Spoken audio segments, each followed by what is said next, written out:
Keseimbangan Pendapatan Nasional Perekonomian Tiga Sektor oleh Kartika Wirnayahana Malau.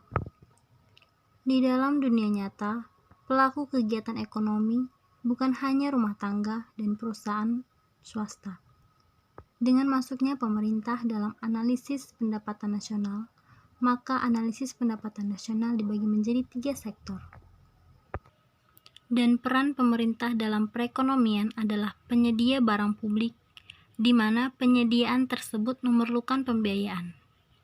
Pembiayaan pembangunan yang dilakukan pemerintah berasal dari pajak. Dengan demikian, pemerintah akan memungut pajak dan membelanjakannya untuk pembiayaan pembangunan. Pembelanjaan pemerintah diklasifikasikan atas dua bagian. Yang pertama, pengeluaran rutin, yang kedua, pengeluaran pembangunan. Dan pengeluaran rutin berupa belanja pegawai, belanja barang, bunga, cicilan utang, dan lain sebagainya. Sedangkan belanja pembangunan meliputi pembelanjaan untuk pembangunan fisik dan non-fisik. Terbagi menjadi dua, yaitu fisik merupakan jalanan, jembatan, gedung-gedung, dan lain-lain. Sedangkan non-fisik itu merupakan pelatihan dan pembangunan spiritual lainnya. Seperti ini gambaran siklus aliran pendapatan perekonomian tiga sektor. Keseimbangan pendapatan tiga sektor. Jika belanja pemerintah ditandai dengan simbol G dan pajak diberi simbol TX, maka pendapatan nasional dari sisi pendapatan itu merupakan rumusnya Y sama dengan C ditambah S ditambah TX. Sedangkan dari sisi pengeluaran atau AE, Y sama dengan C ditambah I ditambah G. AE merupakan pengeluaran agregat. Sehingga pendapatan nasional dikatakan seimbang jika C ditambah S ditambah TX sama dengan C ditambah I ditambah G. Oleh karena C mewakili variabel yang sama, maka dapat ditulis S ditambah TX sama dengan I ditambah G. Kemudian dari persamaan di atas terlihat untuk mempertahankan keadaan keseimbangan bukan hanya ditentukan oleh besar S dan I, tetapi juga peranan negara dalam mengatur G dan TX. Dan ada dua kemungkinan, jika G lebih besar dari TX, arus pengeluaran dalam perekonomian masyarakat akan bertambah.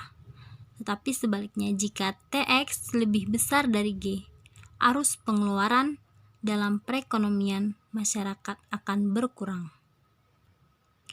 Jika dalam perekonomian telah memasuki kebijakan pemerintah berupa pajak dan pembayaran transfer, maka rumusnya fungsi konsumsi C sama dengan CO ditambah CYD, YD sama dengan Y dikurang TX, sehingga fungsi konsumsi menjadi C sama dengan CO ditambah C dikali Y dikurang TX. C sama dengan CO ditambah CY dikurang CTX. Kemudian fungsi saving meliputi rumus S, Y, YD dikurang C. Sehingga persamaan fungsi saving menjadi S dikurang SY dikurang STX dikurang CO. Kemudian pendapatan nasional keseimbangan mempunyai rumus Y sama dengan C ditambah I ditambah G, di mana CO ditambah CYD dan YD sama dengan Y dikurang TX. Maka Y sama dengan CO ditambah CYD ditambah I ditambah G. Mempunyai rumus menjadi Y dikurang CY sama dengan CO dikurang CTX ditambah I ditambah G. Dan diperolehlah rumus menjadi Y sama dengan CO dikurang CTX ditambah I ditambah G per 1 dikurang C. Cara kedua, dengan menggunakan persamaan S ditambah TX sama dengan I ditambah G. Dan memperoleh persamaan Y sama dengan CO dikurang CTX ditambah I ditambah G per 1 dikurang C.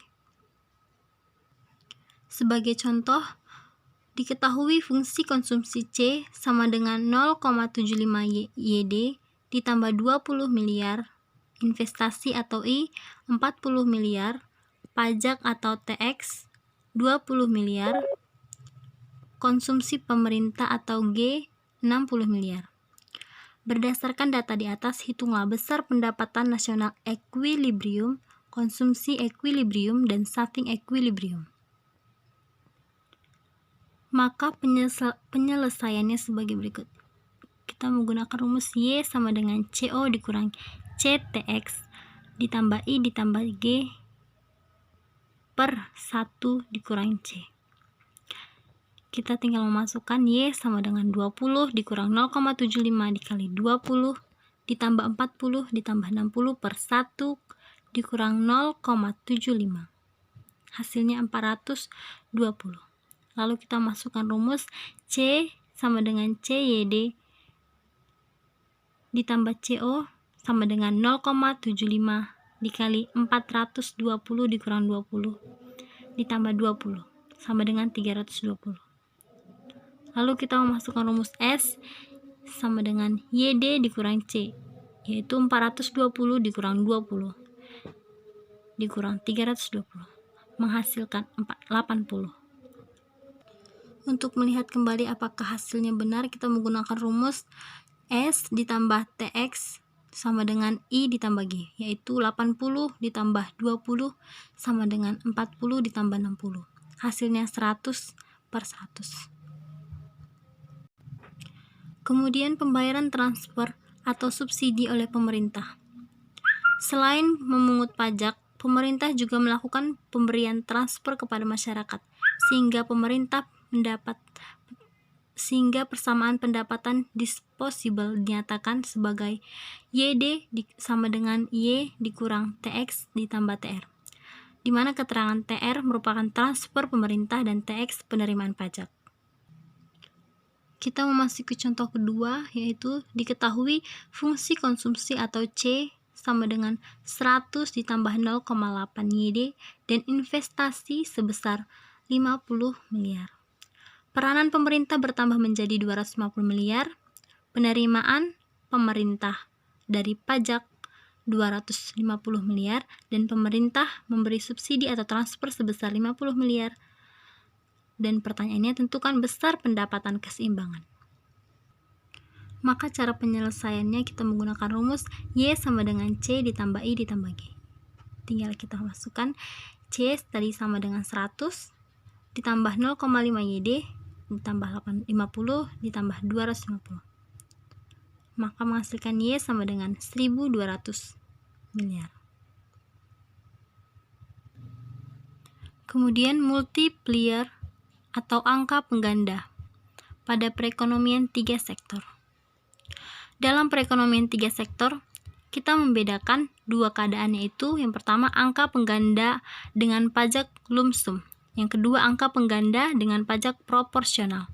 Fungsi pajak lump sum atau TX sama dengan TO itu eksogen, dan fungsi pajak proporsional TX sama dengan TO ditambah TY itu endogen. Kemudian, pajak atau taxing merupakan iuran yang dipaksakan atau wajib dari masyarakat kepada pemerintah dengan balas jasa yang tidak dapat dinikmati secara langsung. Terdapat macam-macam pajak, antara lain yang pertama pajak langsung dan tidak langsung. Pajak langsung itu merupakan pungutan pemerintah secara langsung ditarik dari wajib pajak. Yang kedua, pajak tidak langsung yaitu merupakan pajak yang bebannya dapat atau boleh dipindahkan kepada pihak lain. Dalam konteks makro, pajak dibedakan menjadi dua macam, yaitu lump sum tax atau exogenous variable. Meskipun bersifat eksogen, tetapi tetap mempengaruhi konsumsi karena mengurangi pendapatan, atau YD sama dengan Y dikurang TX. Sedangkan proportional tax atau endogenous variable itu merupakan pajak yang besarnya tergantung pada tinggi rendahnya pendapatan, atau TX sama dengan TY. Sistem pemungutan pajak yang persentasenya tetap pada setiap tingkat pendapatan. 1A. Multiplier investasi dengan sistem pajak tetap.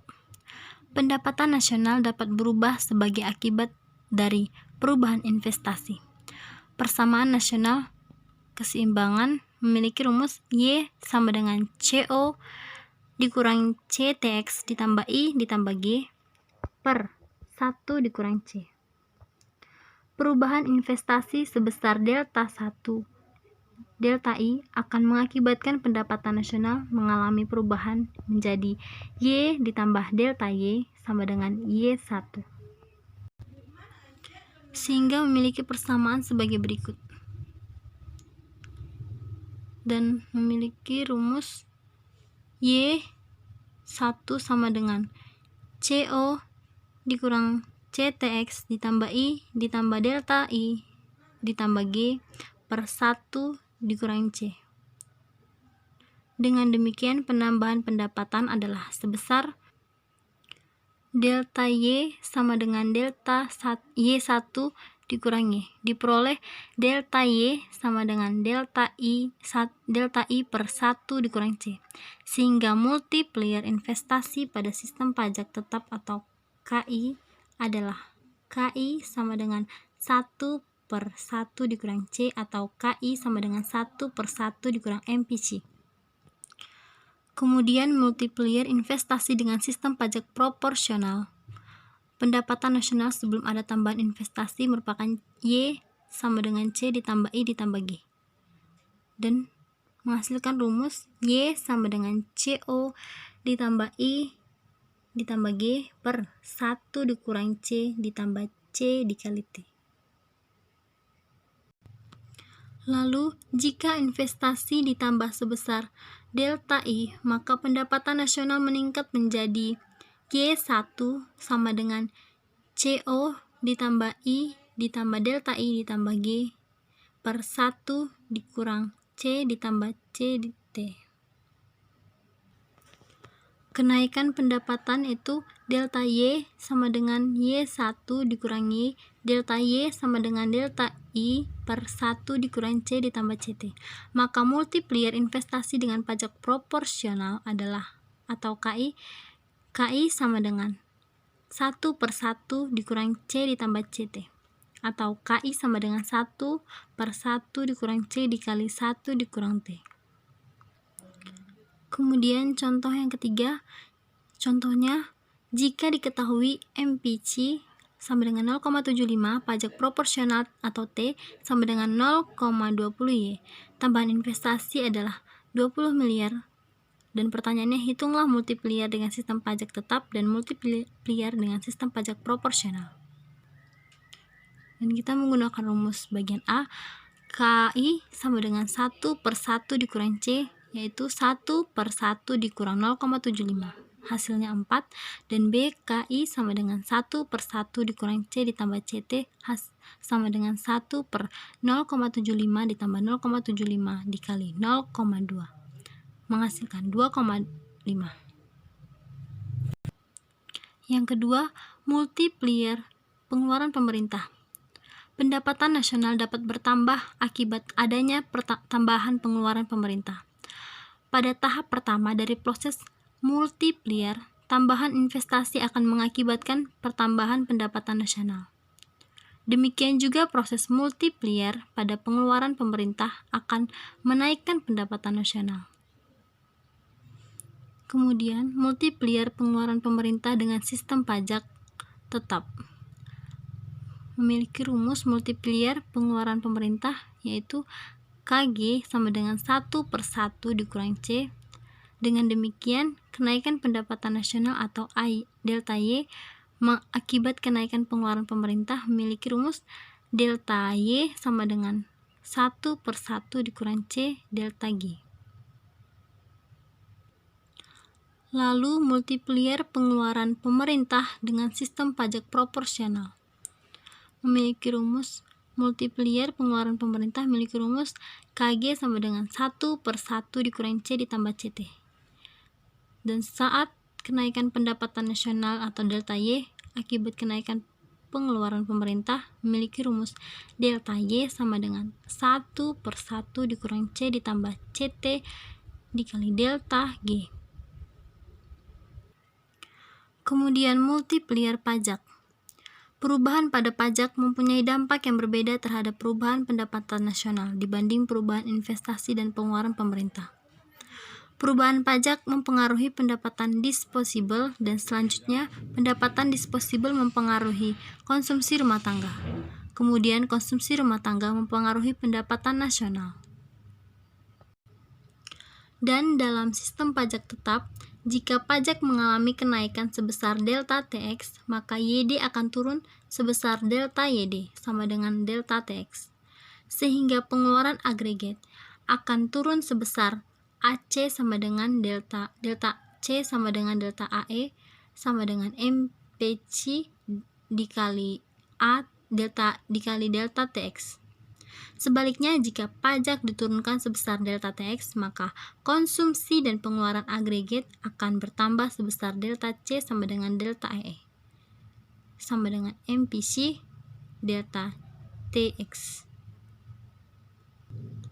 Persamaan pendapatan nasional sebelum perubahan pajak dapat dihitung dengan menggunakan formula Y sama dengan 1/1 dikurang C dikali CO dikurang CTX ditambah I ditambah G.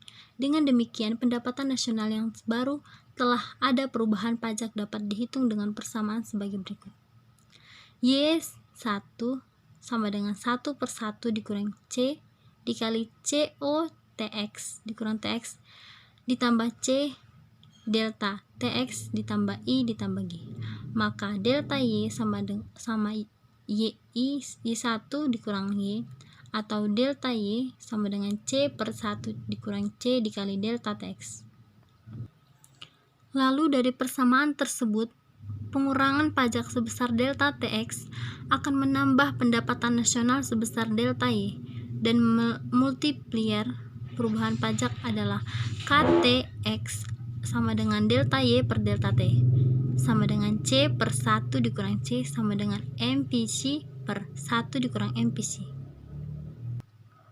Dan di dalam sistem pajak proporsional, jika pajak yang dipungut dikurangi sebesar delta TX, maka konsumsi dan pengeluaran agregat akan mengalami pertambahan sebesar AC sama dengan delta C sama dengan delta AE sama dengan C delta TX. Pendapatan nasional yang baru akibat dari pengurangan pajak dapat dihitung dengan persamaan sebagai berikut. Persamaan sebelum pengurangan pajak yaitu Y1 sama dengan 1/1 dikurang C ditambah C1 dikali CO ditambah I ditambah G. Persamaan sesudah pengurangan pajak atau Y1 sama dengan 1/1 dikurang C ditambah C1 dikali C0 CO ditambah C delta TX ditambah I ditambah G. Pertambahan pendapatan nasional dengan rumus delta Y sama dengan Y1 dikurang Y atau Y1 per C per 1 dikurang C ditambah 1 dikali delta TX. Berdasarkan persamaan terakhir, maka multiplier pajak proporsional atau KTX adalah sebagai berikut. KTX sama dengan delta Y per delta T sama dengan C per 1 dikurang C ditambah C1. Dengan demikian, pengurangan pajak sebesar delta TX akan menaikkan pendapatan nasional sebesar C per 1 dikurang C ditambah CT dan dikalikan dengan besarnya pengurangan pajak yaitu delta TX. Selanjutnya ada angka pengganda 3 sektor pada pajak lump sum.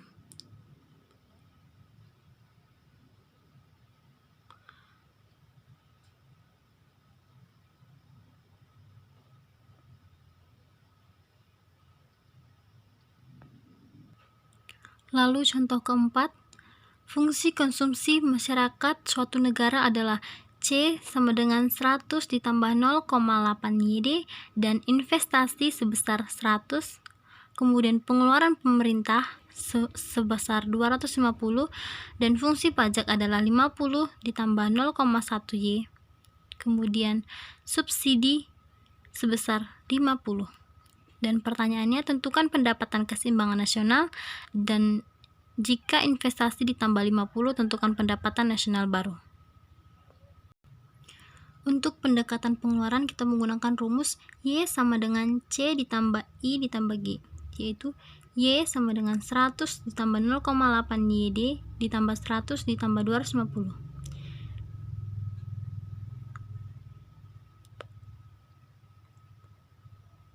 Kemudian hasilnya sebanyak 1607. Kemudian, jika terjadi kenaikan investasi sebesar 50, tentukan berapakah keseimbangan pendapatan nasional yang baru. Kita menggunakan rumus delta Y sama dengan KI dikali delta I. K1 sama dengan 1 per KI sama dengan 1 per 1 dikurang C ditambah CT, sama dengan 1 per 1 dikurang 0,8 ditambah 0,8 dikali 0,1, sama dengan 1 per 0,28 sama dengan 3,571. Lalu delta Y sama dengan 3,571 dikali 50 sama dengan 178,55.